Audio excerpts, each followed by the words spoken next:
Hello again, everyone, and welcome back to Reddit Aliens. I'm John, and as always, thank you so much for being here. We've got a good follow-up topic for you today. Let's go. What is the scariest thing that has ever happened to you that will haunt you for the rest of your life? Part 2. Please remember to like, share, and subscribe. My grandma is bipolar and an alcoholic, a bad mix, and she goes through phases of taking her meds or thinking she's okay and stopping. She's abusive, and my mom has had a shitty childhood, but she still lived with us. It's a long story. She was living with my family at the time, and I was an angsty teenager. Her and I were fighting over something, God, I can't even remember, when I made a comment that sent her into a full-blown rage. I made the comment by the hallway in our house while walking into the living room, and my brother was coming down the hallway around that same time. She thought he made the comment. She grabbed him by the throat and held him up against a wall, smacking him. It wasn't enough for him to black out. I don't think his neck even bruised. She let go, and he called the cops. She told me and my two younger brothers to stay inside while she talked to them. I have no idea what they talked about, but I know my brothers and I were shocked and scared. My parents were on their honeymoon, cruising in different countries, so we had no reliable communication with them. That, and Grandma said not to tell them. I was the oldest, and I was 8, and had no idea what to do. I snuck onto my parents' computer that night and almost emailed them, but I didn't want to ruin their honeymoon, and I was scared. My parents found out maybe a month later when my younger brother was trying to get him in trouble, so they thought he exaggerated parts. She was kicked out of the house soon after. She and Mom were fighting, and she, Grandma, accuses me of flirting with my stepdad. We were bonding over video games and movies, and I was 8, having a good time with a new father figure in my life. The look I gave my mom, because I couldn't fully understand what she was implying and I was confused, made my mom kick her out right then and there. Rationally, I know it's not my fault, but I blame myself for so many aspects of it. I could have done more, could have told someone. That same brother was diagnosed with antisocial personality disorder, a sociopath, around age 16. I know this shaped his childhood, and I blame myself. I work in the ER and was putting a body to the morgue, and while I was bagging the body, I noticed the chest was beating. I put my hand on it, and the patient's heart was still beating. I called a code blue in the morgue, which was very awkward for the operator to say over the whole hospital intercom, "Code blue to the morgue, code blue to the morgue." All the team responded, only to tell me that the heartbeat was due to the medication they gave him earlier when they coded him. He's still very much dead. I still think about how scared I was in the morgue alone with a possible alive patient. I still wonder about it to this day. Could he have still been alive? Back in March of 2010, I had just started this new job at Walmart. I was about 4 months pregnant and was living with my parents because the baby's father was in jail. My younger brother, 19 at the time, had recently moved back in with my parents also due to some mental health issues he started having. This particular morning, 3rd of March, he'd had a bad fight with my mom. I can't remember about what. He was upset, and we kinda had a heartfelt talk that morning, and I went on to work. When I got off, I had some kind of thing I had to do in a neighboring town and wanted to see if my brother wanted to go with me. I got to the house. He was sitting in my dad's recliner. I sat down on the couch, which was across the room from my dad's chair, but the chair wasn't facing the couch, if that makes sense. He was sleeping. My mom called, asked me to wake him up to ask him something. I called his name a couple times, but he didn't move. I walked over to him to wake him up. There was blood all over the left side of the chair and on the floor, a gun in his lap, blood on his head. My brother was dead. I screamed and cried to Mom, "He's dead! He's dead!" She freaked out, hung up, rushed home, of course. We called 911, tried to perform CPR. I remember when they got there, I was jumping around like a fool, crying and screaming on the front porch. "He's inside! You have to save him!" I was stupid to think there was anything they could do. It is definitely something that has stuck with me and still F's me up to this day. I don't know if it ever won't. Just writing this, it's like it happened yesterday. We grew up together. He was only 2 years younger than me. He was such an amazing person too. He had a huge heart. He befriended the kids at school that didn't have any other friends. He was incredibly smart too. It pisses me off how unfair life is. I was the drug addict, the reckless, irresponsible one, yet he's the one so plagued by his inner turmoil he felt he had to take his own life. To make matters worse, later that year in August, I lost the baby I was carrying too. a baby girl named Lily. I was almost full term, a placental abruption in the parking lot of my job. It was definitely an effed up, horrible year for my family. I'm sorry you had to find that, and that anyone would have to discover something like that. Just terrible. And for your loss of the baby. I was almost abducted by a stranger. I was hanging around a stone quarry that we used to play around as kids. I was riding my bicycle on a dirt path around it when I saw a guy parked in the grass. He had a dog with him. I was just a kid and wanted to pet the dog. And then he was talking to me. He walked off into the grass and said he saw something and wanted to show it to me. All of a sudden I felt weird. Something told me not to walk over in the grass with him. So I jumped on my bike and started to ride away. He got in his car and drove up behind me. He kept honking his horn. I rode off to the side to let him go past me. He pulled in front of me and stopped his car. He got out and said, "Hey, do you want this dog?" I tried riding past him and he grabbed my bike by the handlebars. I jumped off and started running. He chased and knocked me down. He picked me up and tried to put me in his car, so I bit his hand and he dropped me. Then he got back in his car and drove off. It was terrifying, but as I got older, it freaked me out to realize how lucky I was. He could have easily beat the shit out of me until I stopped fighting. Then he probably would have killed me and threw my body into the quarry. My sense is he was new at this and hadn't quite figured out how to abduct children. I was like a practice victim. I'm horrified to think that he probably moved on to easier prey and got better at abducting children. I woke up in the middle of the night, unable to breathe. I turned to my side to try to get my girlfriend's attention.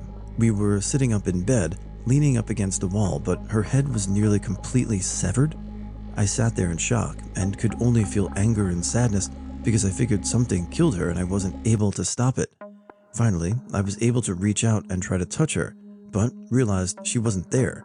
I was actually asleep in the bed. Fell back asleep, no idea how, and woke up thinking there was something standing in the corner of the room.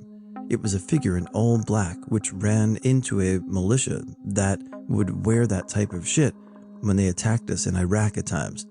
Effing was trying to convince myself it wasn't real, but was growing more and more tense as I wanted to try and fight it. Finally hit the lamplight and realized nothing was there. I grew so paranoid that I had to basically pace back and forth in the room with my bedroom door locked because I felt like something was going to try and attack me or her. Went to mental health the next day. Assumption is I had a massive panic attack that led to visual hallucinations. PTSD can be a bitch. I moved out of my childhood home when I was 19 and moved in with my girlfriend in a different city, but would still visit my parents as often as I could and during holidays. When I was 21, I had learned that my mom didn't just have a slight drinking problem anymore, but had developed into alcoholism, and that my two younger siblings, who still lived at home, had to endure her drinking herself blackout drunk every day. My dad eventually moved out of the house with my younger siblings so they wouldn't have to experience it anymore. It's custom where I'm from that you celebrate Christmas Eve with your family and then party on Christmas Day. So when my older sister and I came back from a party late at night, we stayed at my mom's place. My sister wakes me up in the middle of the night because she'd heard pained moans from my mother's room, and when I go downstairs and open her bedroom door, I'm met with a room full of blood, dried blood all over the floor, dried bloody handprints on the wall, and my mom, semi-unconscious, on the ground.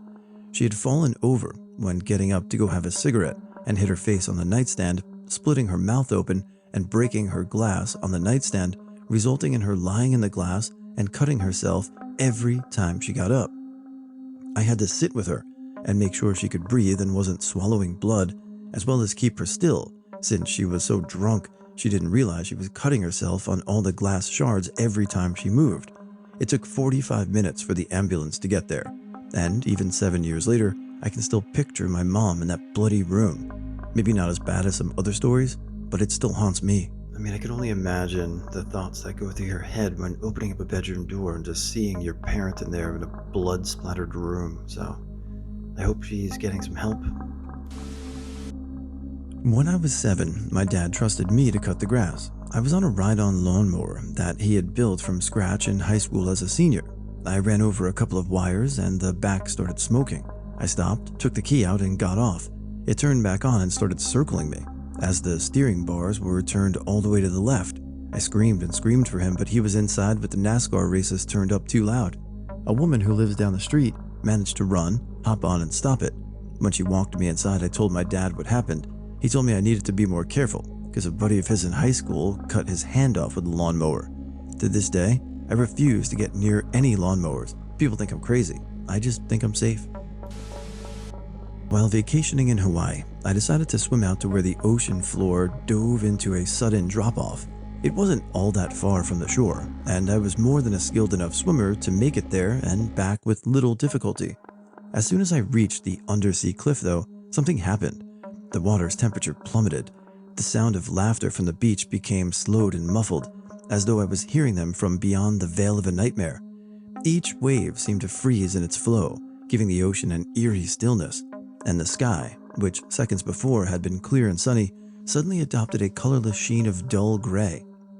Something could see me. Something could see me. I didn't know what it was, nor how I could feel its presence. All I knew was that it was enormous, and that its attention was focused solely on the pathetic flailing of my limbs. Even without hearing it, I could sense the low rumble of its voice, chuckling at how utterly powerless I was. In a panic, I swam back towards the shore, and as soon as I crossed the threshold that separated the shallows from the depths, everything reasserted itself. The beach was a happy haven for vacationers, the sun was shining in a cloudless sky, and the waves gently splashed against me with a soothing melody. There have been times since that I've returned to deep bodies of water, and, for the most part, I can manage to keep my head about me. Still, some part of my mind is perpetually aware of the lurking entity in the unknowable fathoms, always watching from behind and beneath. My apartment was broken into. I was home at the time and asleep in bed. The robber was in my bedroom by the time I was registering what was happening. He knocked my bedroom door open as I was starting to get up. About halfway through the motion of getting out of bed, he pulls a gun and starts screaming, "Don't move, don't move." I put my hands on my head and lay back down. The next few moments couldn't have been more than 10 or 15 seconds, but laying there, waiting for the hammer to fall, the pop of the gun, and oblivion felt like an eternity. I knew I wasn't going to see another day. This was how I was going to die, shot in my own bed. I heard another loud crash and just lay there. Only after hearing him running did I look up, realizing he was on the way out. I jumped out of bed and ran out of my apartment to try and catch a glimpse of where he was going or what car he was getting into. There were a few details to the story that I won't go into as they aren't relevant to the scariest thing that happened to me. It wasn't the gun or the certainty of my impending death. I was getting out of bed to kill a person. I was going to wrap my hands around that guy's neck and I was going to choke the life out of him. I wasn't going to stop. My neighbor would have come out of his apartment, seen my door smashed in, come in, and seen me with my hands around the robber's neck the next morning. In that moment, at least, I was willing to kill someone. I made a choice to end someone. I imagined for the rest of my life I will be haunted by that. I was delivering pizza for Papa John's when a customer over the phone requested a female driver and was going to pay in cash. Told my manager I refused to take it because I was the only female driver. No big deal. Manager sided with me and we sent the male driver. The customer acted like the phone order was a prank by his nephew or something. I freaked the F out and called the cops, who said they couldn't do anything as legally he did nothing wrong. Understandable, as being creepy isn't illegal. Apparently he did this to all the pizza delivery places with the exact request and got a shitload of complaints. We blacklisted him and he tried again once more. I'm still creeped out by the thought of what if I hadn't taken it seriously and delivered? What would have actually happened? I could have been a statistic. I don't know. Maybe I was overreacting. I still have a pic of the guy's address. Was so I could report it to the non-emergency line to this day, and it's been a year and a half since that happened. Was on my way home from a Call of Duty release with some friends, and my dad, brother were in the car behind us. I heard my friend yell, "Oh shit," and then a crack. I look up and see a man 10 feet in the air like a rag doll, then smack the ground. I was on the phone with my dad behind us and told him to look, and we pulled over while my dad tried to save the guy. He was an ex-paramedic and current PA. He had me go get first aid gear from his truck, but turned out he didn't have it. He carries some stuff with him everywhere now. He said he was dead as soon as he landed, but tried anyway. Kid who hit him was 17, and it wasn't his fault. The guy was mentally retarded, literally, and ran into oncoming traffic.